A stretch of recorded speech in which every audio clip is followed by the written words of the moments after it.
İran xəstəxanası Azərbaycan vətəndaşını buraxmır. Fotosunu bax göstərirəm sizə.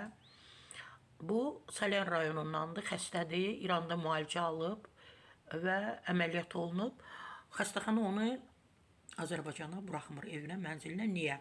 Azərbaycan vətəndaşı İran xəstəxanasında köməksiz vəziyyətdə qalıb. Axar.az xəbər verir ki, bu barədə Salyan rayon sakini Mirzə Şahsıvarov Oxu.az-a danışıb.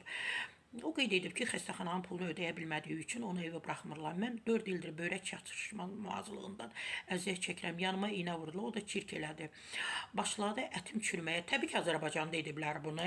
Sonra mən Tehrana, Şəms hospitalına gəldim. 14 dəfə əməliyyat olundum. Əməliyyat çox gözəl, uğurlu həyata keçdi. Axırda getdim hesabı ödəməyə. Mənə elə məbləğ dedilər ki, onu ödəyə bilmədim. Qaldım burada. Artıq bir aydır ki, qalmışam burada. Get-gedə pul artır. Hazırda $8.000 borcum var deyə o bildirib. Göstərirəm bu fotosunu yenə də. Bu insan öncə Azərbaycanda əməliyyat olunub, bütün əməliyyatlarda uğursuz olub. Təbii ki, pulunu alıblar, əməliyyat ediblər ödənişlə.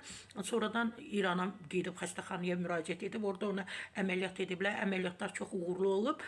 Amma hal-hazırda xəstəxanaya $8.000 borcu olduğuna görə onu xəstəxanadan buraxmırlar. Bax, budur aqibətimiz. İnsan, Azərbaycan vətəndaşı, yenə fotosunu göstərirəm, qalıb İranda. Fotosu, baxın, $8.000 borcu var və ödəyə bilmir. Mən düşünürəm ki, narahat olacaqlar bu insana görə, vətəndaşa görə.